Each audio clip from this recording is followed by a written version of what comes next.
Story in the AP today, Alaska's Juneau ice field, which is home to more than 1,000 glaciers, the melting that's taking place there is accelerating. The snow-covered area is now shrinking 4.6 times faster than it was in the 1980s. The snow levels have been meticulously tracked in this 1,500 square mile area, going back to 1948 with added data back to the 18th century. So if you're one of those religious zealots who's like, you can't see it. We didn't see it. It's just an indicator. There is, I think, widespread acknowledgement in the scientific community that our 1.5 Celsius goal is going to be blown through. And there's some that are saying now that we may get to 4 degrees of temperature change by the end of the century, which would be catastrophic. Catastrophic beyond the catastrophes we've been talking about. However, there are some people who still reject the idea that climate change is man-made. It's just God, apparently, who's doing this. The idea that all of the greenhouse gases have spiked since the industrial era is just a coincidence. It's God's way of saying, I like what you're doing, and I have no other way to indicate it. But when I get so excited about what you're doing, I get hot, and then the earth gets hot. That's what happens. Here's Dave Rubin. To work together to share it. That, of course, was Bill Nye, the science guy. Is there anyone out there in the public sphere that wears the bow tie that's not a total dickbag? Is there anyone what are you doing, dude? I'm pretending to be a scientist. Look at me with my bow tie. I am waiting for Dave Rubin to address Tucker Carlson, whose entire career was built upon a bow tie, to the extent that when I started Air America, I wore a bow tie just to confuse people when I went on cable television, because people would see the bow tie first. It was completely responsible for his entire career. I think he's sneak dissing Tucker because he's not happy with some of the recent programming Tucker's been doing. I genuinely think that's not an oversight. That could be interesting, right? Maybe about, Dave's a big Zionist. Perhaps Tucker Carlson venturing into his anti-Semitic, anti-Israel stuff, right, is getting him a little upset. Interesting. Yeah, that's a good take, Matt. Bill Nye, the science guy. Is there anyone out there in the public sphere that wears the bow tie that's not a total dickbag? Is there anyone what are you doing, dude? I'm pretending to be a scientist. Look at me with my bow tie. Scientists don't even wear bow ties. Real scientists don't wear bow ties. They wear the white jacket and they have big glasses. I don't believe in man-made. All right, I just realized, no, Matt, he's too stupid to be doing that. I just wanted to say, he's the dumbest human being. There's no... It's just so, he's... Matt, you were onto something. If he had they wear white jackets and big glasses. Yeah. I know he's half joking, but he's not. There's half of him that's not joking. Look at you wearing that helmet, astronaut. Do astronauts even wear helmets? I mean, what is that? It's bizarre. Go ahead. Be a scientist. Look at me with my bow tie. Scientists don't even wear bow ties. Real scientists don't wear bow ties. They wear the white jacket and they have big glasses.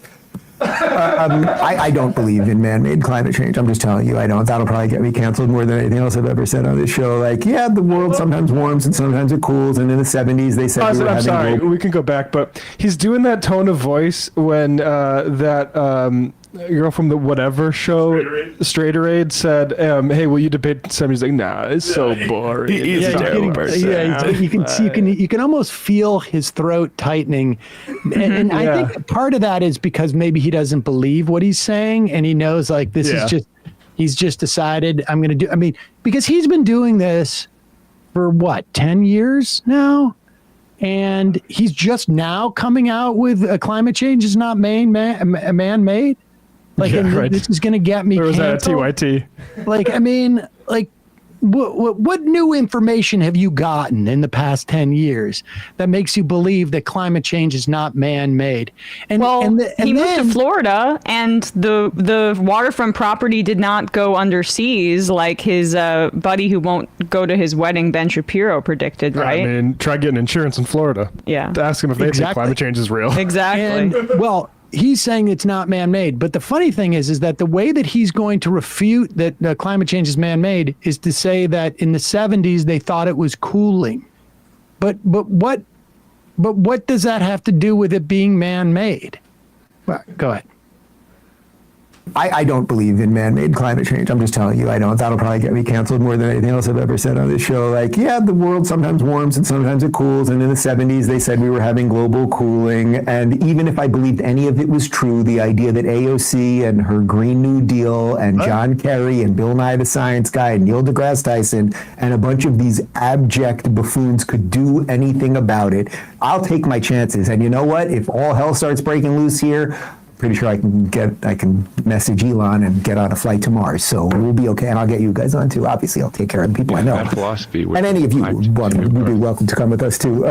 Anyway, they lie about Wait. everything. Check out this. We got to go back here because this is really amazing.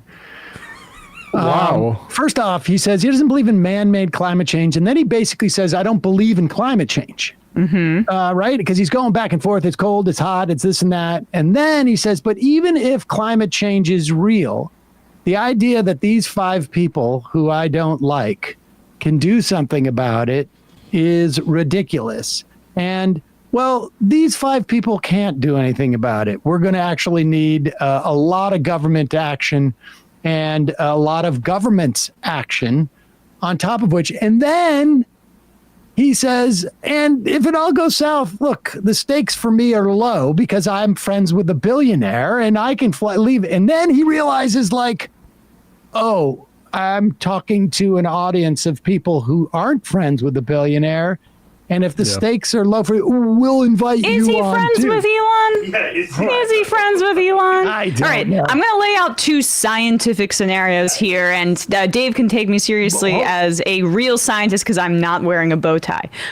One is that climate change is man-made and exacerbated by fossil fuels that we're pumping out into the atmosphere, as acknowledged by ExxonMobil and in their internal documents that are now leaked, that they knew back in the 70s when he's talking about the effects of their product on the world, and that scientific consensus has surrounded that. There's one possibility that that's happening, or that we can all go within Dave Rubin's lifetime and live on Mars and colonize it. Those are 2 scenarios involving scientific activity. Which one of those do you think is more likely, Sam? Posing a question. No one's getting to Mars. I'm already practicing breathing shallow in a shallow fashion so that I can do well on Mars. But wait a second. Here, I want you to do, Emma, you be Dave Rubin, and I'll be Elon Musk, who gets the request to take Dave Rubin up to Mars in my limited capacity spaceship. Let's say I have a room for, 1,000 people on my spaceship to go to Mars. Okay, hey, buddy, will you let me on your spaceship? And the things are not going so well on this planet. Like, can I tag along? No. No. I mean, I'm not we taking should you, just Dave. say. Absolutely not. No, sorry. First of all, David, no. Dave, first off, you're too stupid to add anything to our society, A. And B, also, you're not heterosexual and we need to breed more. So. Well, I can be heterosexual. I mean, I just want to hang out. Like, I mean, I've never sworn off women. Like, they're very, very sexy, those women. Cat Turd has already taken your spot. Oh. If there's anybody who needs to hear it, probably a young man, you are not going to Mars. You're not. It's not going to happen. I'm sorry. Put it on your mind. Let's try to make this world better. Not even your favorite billionaire. None of them are getting to Mars. They're not. No. It's not happening. It's not happening. They're just going to be in an underground bunker in New Zealand, and then they're just going to have to figure out a way of growing their own food underground.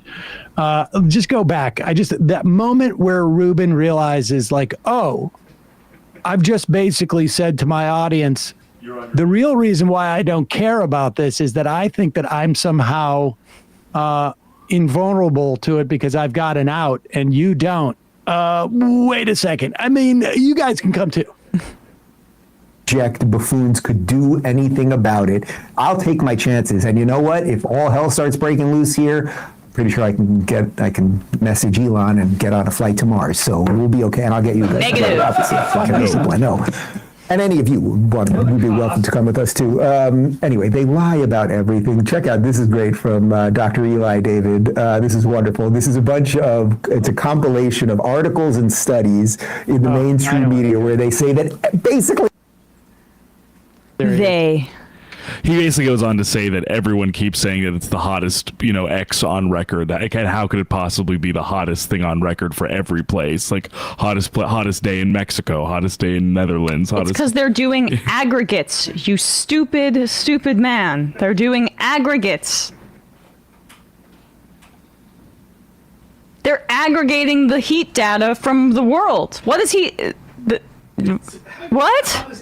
I mean, this is the version. It's funny. He's really coming this is like what you're hearing some of these narratives on crime. It's one way in my backyard, but it's like but with the national trends going down, I don't know. How can you tell?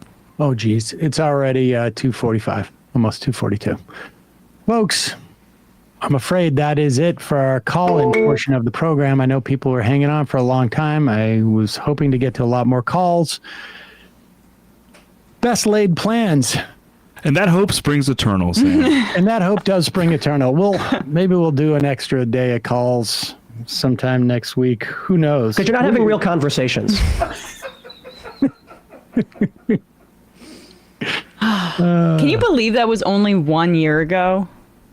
No. That thing. So much has happened. Progressives are actually regressing. Kanye will be looked at as someone that saved the Jews.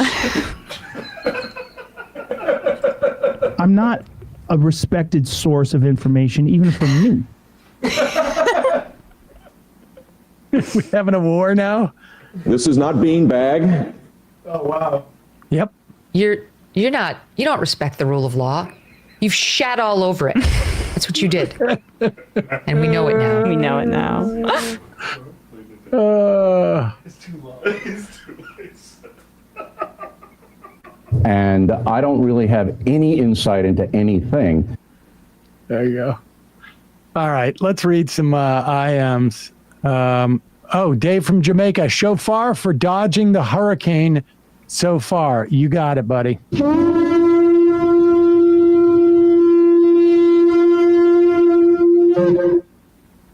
Complainer. Nice open calls Friday. What did you do? 5 calls? Joe Biden was, come on, man.